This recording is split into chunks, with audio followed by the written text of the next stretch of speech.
In the annals of history, there exist extraordinary tales that defy conventional explanations.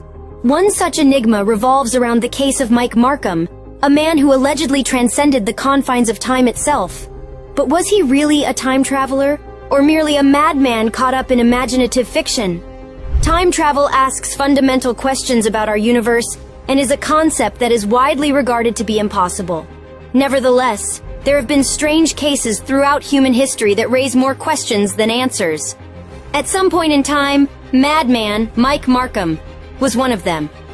This is the tale of the man who put his life on the line trying to make a dream his reality. In 1995, in Stanberry, Missouri, Marcum was studying for an electrical engineering degree and had been suffering through a period of prolonged unemployment.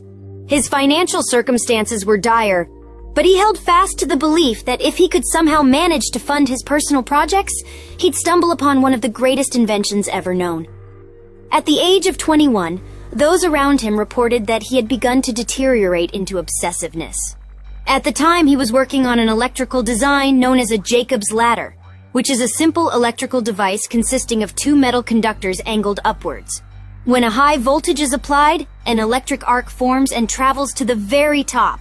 Marcum managed to complete his Jacob's ladder experiment and create a continuous arc. He claims it was at this point that he witnessed the arc begin to form a vortex of some sort. This vortex was supposedly three-dimensional and could distort light. Curious, he tossed in a sheet metal screw to see if anything would happen. According to Marcum, electricity struck the screw and it then vanished into thin air before reappearing a few meters away. Marcum believed that the screw had been transported through time.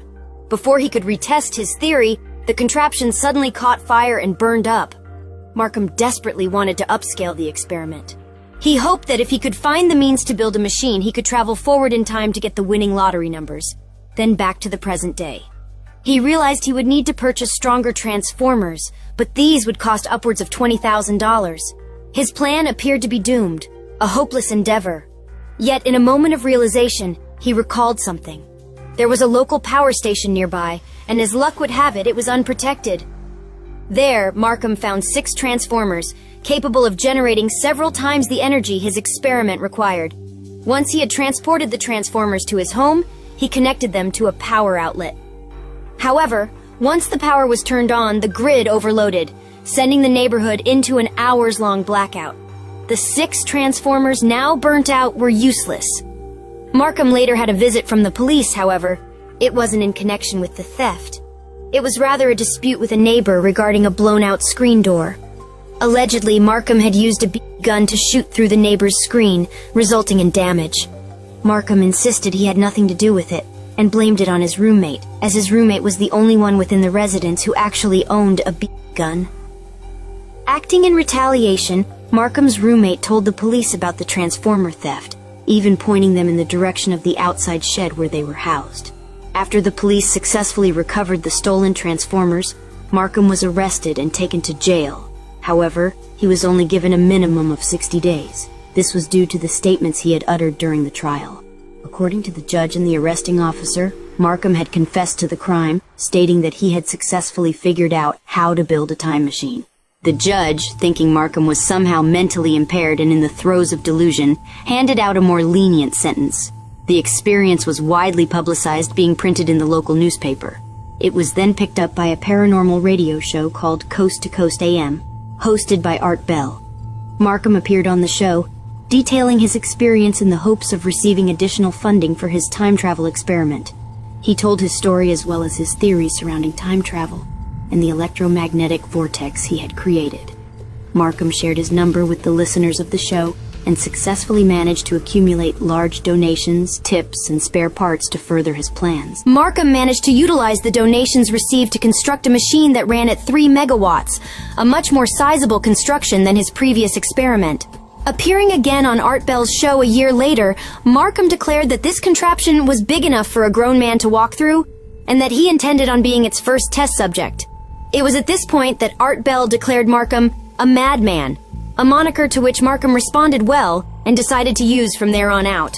When Bell asked what he would take with him on his time travel journey, Marcum said he would only take a cell phone to document his experience and prove to the world that his theories were real. It was after this appearance that things began to take a strange turn. In 1997, Mike Marcum seemingly disappeared. Those closest to him reported that they did not know his whereabouts, and the last thing he had said was that he was going to work on one last experiment. Art Bell revisited the topic on his show after there was renewed interest in the case. At one point in the show, he received a call from a listener about a rather strange occurrence that could potentially be linked to Marcum's disappearance. The theory was that in the 1930s, police had found a body on a California beach. The physical description matched that of Mike Marcum, including his fiery red hair. The autopsy findings stated that the body had been crushed at several angles as if compressed by a metal tube. The body was also found with an unusual metallic object, resembling that of a modern-day cell phone. Listeners theorized that the body on the beach could possibly be that of Marcum, and that he had successfully managed to travel back in time, using his famous cell phone vow as evidence of his identity. The truth about Madman Marcum, however, was far less fantastic. Marcum was a frequent user of a paranormal website, where he would regularly post updates. It was discovered that after a devastating fire in which Marcum lost his home and all his work, he decided to move to Hawaii. He had further financial troubles and eventually found himself homeless.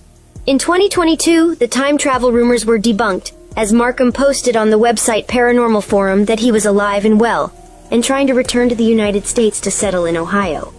According to Marcum, the deceased body on the beach in California was simply an internet conspiracy, and he had not yet completed his time travel attempt due to the destruction of all his equipment. When asked about his plans on the Reddit forum, Marcum stated that he still endeavored to go through with the experiment as soon as he could find some inverters. Some speculate that the user claiming to be Marcum is an elaborate hoax and that the real Mike Marcum remains missing. Conspiracists believe he chose to retreat to the anonymity of the past or future, while others suggest that he had become a permanent resident of an alternative timeline. Despite many theories and rumors about Marcum being debunked, there remains one compelling question. Just what did Marcum see on the night of his initial experiment? How would a tangible object disappear within a vortex only to reappear seconds later? While there is a multitude of skeptics, some engineering and time travel enthusiasts believe Marcum was onto something and that his theories aligned with science. Mike Marcum was willing to risk his life to make his dreams a reality. Was he an innovator and trailblazer, or simply, as he put it, a madman destined to fail? As more and more believers attempt to answer universal questions and transcend the realms of time and space, we can only hope to someday have it all revealed.